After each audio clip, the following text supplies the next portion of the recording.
समस्या तुमच्या, बातमी आमची. क्षितिज पर्व न्यूज सदैव आपल्यासोबत. नमस्कार. क्षितिज पर्वमध्ये आपलं पहिलं स्वागत करतो. आज आपण नवीन कलाकारासोबत भेटायला आलो आहेत. त्यांची जीवनपट जाणून घेणार आहोत. ते आहेत प्रियंका झिमसे मॅडम. मॅडम नमस्कार. नमस्कार. आमच्या प्रेक्षकांना तुमचं बालपण जाणून घेण्यासाठी खूप आवडेल. कसं तुमचं बालपण होतं?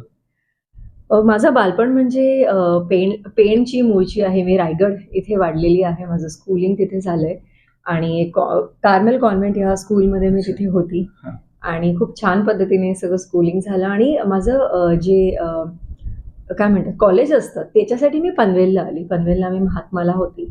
सायन्स घेतलं मी. The main aim was to become a pilot.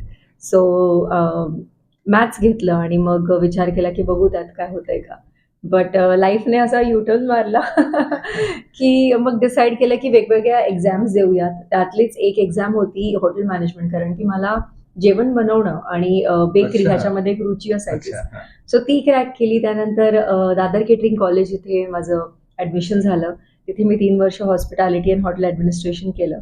तिथून असं कळलं की बाहेर जायचं असेल तर काहीतरी अजून एक एज्युकेशन घ्यायला हवे, म्हणून मी पोस्ट ग्रॅड्स केलं. पोस्ट ग्रॅड्स इन बिझनेस मॅनेजमेंट हे मी मुंबई युनिव्हर्सिटीमधून केलं. आणि मग मला कॅम्पस इंटरव्ह्यू थ्रू एक जॉब मिळाला. So I was working as a sales person एक फूड टेक ॲप्लिकेशनमध्ये.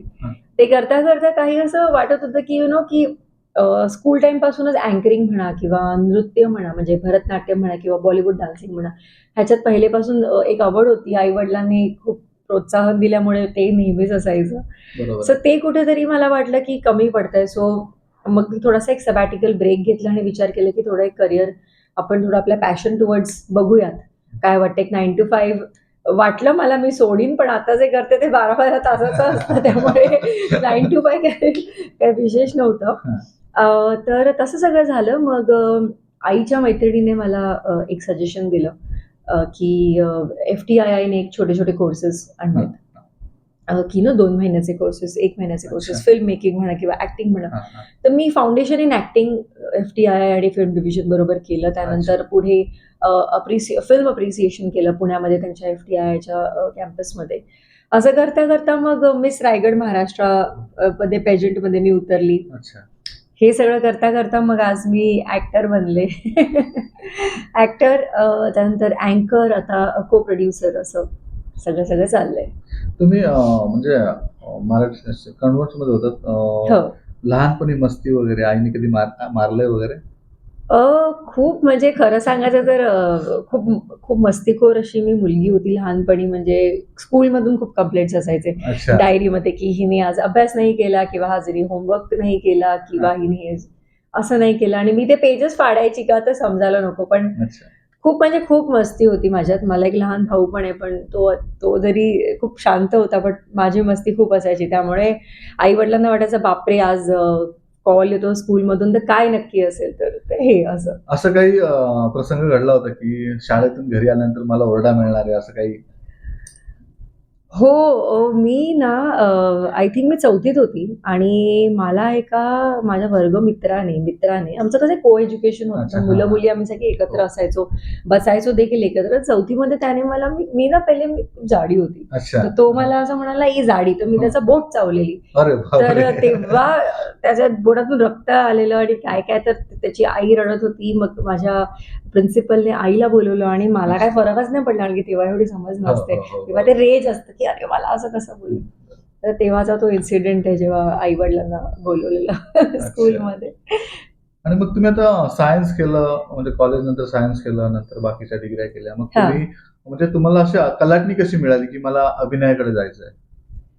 आय थिंक ती एक इंटरनल कॉलिंग म्हणू शकतो आपण, की लहानपणापासूनच एक क्रिएटिव्हिटीकडे थोडासा एक एक थोडंसं माझी ओढ होतीच. त्या आणि म्हणजे स्कूलचा बँड म्हणा, की म्हणजे मी ड्रम्स वाजवायची किंवा म्हणजे डान्स म्हणा किंवा अँकरिंग म्हणा, कंपेअरिंग म्हणा किंवा वक्तृत्व स्पर्धा किंवा एलिमेंटरी एक्झाम, सगळंच करायचं असायचं. असं म्हणजे एक रश असायचा की हे मला हे पण करायचं, मला ते पण करायचंय. तर मग म्हटलं की आपण एक थोडासा ब्रेक घेऊन त्याला थोडंसं एक इम्पॉर्टन्स देऊयात. आपल्याला स्वतःला काय पाहिजे मोर दॅन आपण ऍज अ करिअर काय निवडलं, आपण तिथे थोडंसं एक इम्पॉर्टन्स देऊयात आणि बघूयात की ह्याच्यातून काय होतंय. पण त्याच्यातून खूप फटाफटच खूप काय काय झालं. अच्छा. तर मग मराठी इंडस्ट्रीमध्ये मी सगळ्यात पहिले पाऊल टाकलं ते अच्छा. सोनी मराठीने. हो वा. त्याच्यानंतर मग हिंदी शोज आले मला, ट्रॅव्हल शोज, रियालिटी अच्छा. शोज. अच्छा. आणि मग तिथून हळूहळू मला बालाजीने पिकअप केलं. सो हिंदीची अच्छा, पण बालाजीमध्ये जर्नी. पण काम केलं हो तुम्ही हो, मी हिंदीमध्ये. 2 शोज 3 शोज केले अच्छा. त्यांच्याबरोबर हा, बालाजीमध्ये. हा. आणि मग हे सगळं सेटवरती काय अनुभव कसा? सुंदर म्हणजे टचवूड मी आतापर्यंत जेवढे पण प्रोडक्शन हाऊसेस बरोबर काम केलं आहे किंवा स्टुडिओज बरोबर जोडली आहे, दे हॅव बीन अमेझिंग. मला असं काही बॅड एक्सपिरियन्स आला नाही आणि जरी आला असेल, हा. I take it as a learning. मी कन्स्ट्रक्टिव्ह फीडबॅक्स घेते की कुठे चुकले कुठे नाही किंवा कुठे काय. पण एक असतं की apart from just an actor माझं खूप असं ऑब्झर्वेशन असतं की ओके, कॅमेरामॅनचं काय चाललंय किंवा लाईट्स कशा पद्धतीने आहेत किंवा बाकी सगळी चाहूल जी चालू असते एडीजची किंवा डीओपीचं कम्युनिकेशन काय, तर त्याच्यात मला जास्त इंटरेस्ट आहे आणि कदाचित त्याच्यामुळेच मी आता ह्या वर्षी एक स्टेप पुढे घेते अपार्ट फ्रॉम ऍक्टिंग. आतापर्यंत किती प्रोजेक्ट केले तुम्ही तरी अंदाजे? बापरे, आतापर्यंत मी एक 30 प्रोजेक्ट तरी केले असेल. म्हणजे 30 प्रोजेक्ट इन्क्लुडिंग म्हणजे ऍड झाले, शॉर्ट फिल्म झालं किंवा सिरीज झालं किंवा काही म्हणजे ऍड कॅम्पेन झालं, काही प्रकारचं प्रोजेक्ट जर मी केले. 30 प्रोजेक्ट्स केले. आता काय पुढे नवीन? पुढे आता मी एक Amazonची सिरीज केली आहे हिंदी आणि आता एक शॉर्ट्स मी बनवले 7.5 मिनिटाची. त्याच्यामध्ये मी ऍक्टही केलंय आणि को प्रोड्यूसही करते. आणि गेल्या वर्षी माझी फिल्म मी राणी शॉर्ट फिल्म ही ऑस्करला क्वालिफाय झालेली. सो त्याच्यामुळे जे कनेक्शन्स बनलेत त्याच्यात त्यांच्याबरोबर मी काम करायचा प्रयत्न करायचा मला असं होते. आता मग तुम्ही नवीन प्रोजेक्ट किती केले, तसं किती करणार आता या वर्षी? नवीन प्रोजेक्ट तुमच्या लिस्ट मध्ये? हो, या वर्षी तरी माझे आता 4 पाईपलाईन मध्ये आहेत. आणि दुसरं म्हणजे अपार्ट फ्रॉम ऍक्टिंग आणि डान्सिंग, मी कॉर्पोरेट शोज आणि अवॉर्ड शोज ही होस्ट करते ॲज अन अँकर. सो ती सुद्धा माझ्या त्या ऍक्टिंगमुळे एक लाभलेलं एक आहेच, विच इज व्हेरी गुड. त्यामुळे त्याच्याने खूप छान वाटतं की वेगवेगळ्या लोकांना भेटणं उच्च दर्जाचे, त्यांचे त्यांची लाईफस्टाईल किंवा ते कसं जगतात त्यांचे थोडंसं त्याच्यातून घेणं. आता गेल्याच वर्षी मी आपल्या झी5 बरोबर ती इंडियातलं सगळ्यात मोठा रॅप इव्हेंट होस्ट केला झी5 बरोबर पुण्यामध्ये. सो संजू राठोड किंवा प्रीत, त्याच्यानंतर श्रेयस झालं, क्रिटिक्स झालं, ह्या सगळ्यांबरोबर मी त्यांचा एक शो होस्ट केला. जाता जाता नवीन कलाकारांसाठी काय संदेश द्याल? नवीन कलाकारांना हेच सांगेन की तुम्हाला जे वाटतं ते तुम्ही करा. एखाद्या प्रेशरमध्ये नका येऊ की हे केल्यावरच मला फेम मिळेल. फेमच्या मागे धावू नका, रॅदर दॅन तुम्हाला काय वाटतं करायचं ते करा. आणि आपण जर मराठी आहात तर पहिले मराठी भाषेला प्राधान्य द्या. ऑफकोर्स मीही तेच करते की कितीही हिंदीत काम केलं तरी माझी एक ओढ आहे मराठीसाठी. आणि शक्यतो थिएटर करा, थिएटर खूप इम्पॉर्टंट आहे. आपण कितीही बोललो की मला मोठा स्टार बनायचं आहे, तर तुमच्या चेहऱ्यासमोर तुमचा अभिनय हा पहिला आहे आणि ऑडियन्सला चेहऱ्यापेक्षा महत्त्वाचा अभिनय रिलेटेबल असला पाहिजे. त्यामुळे माझं असं म्हणणं आहे की तुमच्या क्राफ्टवर काम करा, तुमची कपॅसिटी बघा किती आहे आणि त्याप्रमाणे तुम्ही स्वतःला एका ठिकाणी ठेवा. असे सिरियसली घ्या आपलं.